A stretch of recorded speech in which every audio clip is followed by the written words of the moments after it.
माँ की आखिरी इच्छा। एक समय की बात है जब गांव के एक छोटे से घर में रह रही माया देवी अपने आखिरी दिनों में थी। उनके 3 बेटे थे, रवि, समीर और अर्जुन। तीनों शहर में काम करते थे और सालों से माँ से मिलने नहीं आए थे। माया देवी का स्वास्थ्य बिगड़ता जा रहा था और वे जानती थी कि उनका अंत निकट है। एक दिन उन्होंने अपने पड़ोसी रामू काका को बुलाया और कहा, बेटा, मेरे बच्चों को संदेश देना कि मैं उनसे आखिरी बार मिलना चाहती हूँ। रामू काका ने झट से शहर की बस पकड़ी और तीनों बेटों को माँ की बात बताई। रवि ने कहा, मैं काम में व्यस्त हूँ, कुछ दिन बाद आऊंगा। समीर ने जवाब दिया, माँ तो हमेशा ऐसी बातें करती है, अभी वक्त नहीं है। लेकिन अर्जुन ने तुरंत अपनी छुट्टी ली और गांव की ओर निकल पड़ा। अर्जुन जब घर पहुंचा तो देखा, माँ चारपाई पर लेटी थी और उनकी आंखों में इंतजार झलक रहा था।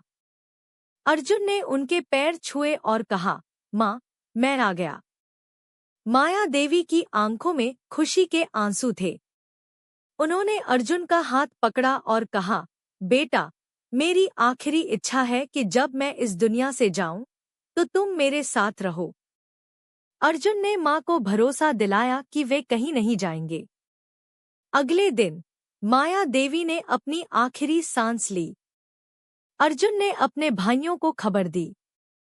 रवि और समीर भी तब तक पहुंच गए थे। मां के जाने के बाद उन्हें एहसास हुआ कि उन्होंने अपनी जिंदगी की भागदौड़ में मां को कितना अनदेखा किया। माया देवी की आखिरी इच्छा ने भाइयों को न केवल मां के प्रति बल्कि एक दूसरे के प्रति भी जिम्मेदार बनाया। उन्होंने तय किया कि अब हर साल गांव में मिलकर मां की यादों को संजोएंगे। यह कहानी हमें सिखाती है कि अपनों के साथ समय बिताना कितना महत्वपूर्ण है, क्योंकि रिश्तों की गर्माहट ही सच्ची दौलत है। आखिरी इच्छा। आखिरी इच्छा किसी व्यक्ति की अंतिम ख्वाहिश होती है जो वह जीवन के अंत समय में व्यक्त करता है। यह इच्छा अक्सर उनके दिल के करीब होती है और उनकी गहरी भावनाओं, प्यार या अपूर्ण सपनों से जुड़ी होती है।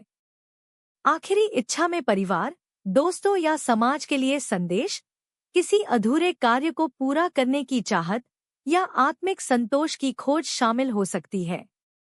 इसका महत्व इसलिए भी है कि यह न केवल व्यक्ति के जीवन का सार दर्शाती है, बल्कि उनके अपनों के लिए एक यादगार वसीयत की तरह होती है, जो उन्हें प्रेरणा और भावनात्मक जुड़ाव प्रदान करती है। इस कहानी की विशेषताएं हैं। एक, माँ का निस्वार्थ प्रेम। माँ की आखिरी इच्छा उनके बच्चों के प्रति उनके गहरे स्नेह और त्याग को दर्शाती है। 2, रिश्तों का महत्व। कहानी यह सिखाती है कि परिवार के रिश्ते जीवन में सबसे महत्वपूर्ण होते हैं और उन्हें समय पर समझना चाहिए। 3, जीवन की सच्चाई। आखिरी समय में अपनों की जरूरत और उनके साथ होने का महत्व कहानी का केंद्रीय भाव है। 4, भावनात्मक अपील।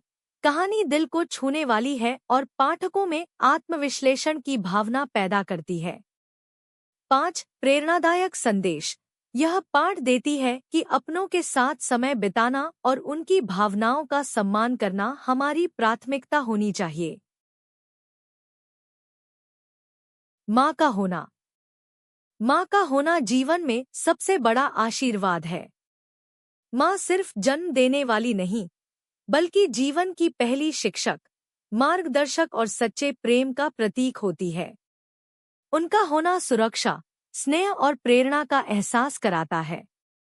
माँ अपने बच्चों के लिए त्याग, समर्पण और निस्वार्थ प्रेम की मूर्ति होती है। वह कठिनाई में ढाल बनती है, खुशियों में सहारा देती है और हर परिस्थिति में अपने बच्चों का साथ निभाती है। माँ के बिना जीवन अधूरा और शून्य सा लगता है। माँ का होना यह सिखाता है कि प्यार, दया और सहनशीलता से हर कठिनाई को पार किया जा सकता है। उनके बिना दुनिया में भले ही सब कुछ हो, लेकिन जीवन में एक खालीपन हमेशा बना रहता है।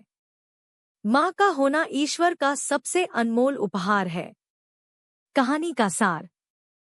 यह कहानी हमें सिखाती है कि जीवन की भागदौड़ में अपनों को नजरअंदाज नहीं करना चाहिए। माँ का प्रेम निस्वार्थ होता है और उनकी भावनाओं को समझना हमारी जिम्मेदारी है। माया देवी की आखिरी इच्छा ने उनके बेटों को रिश्तों की अहमियत का एहसास कराया।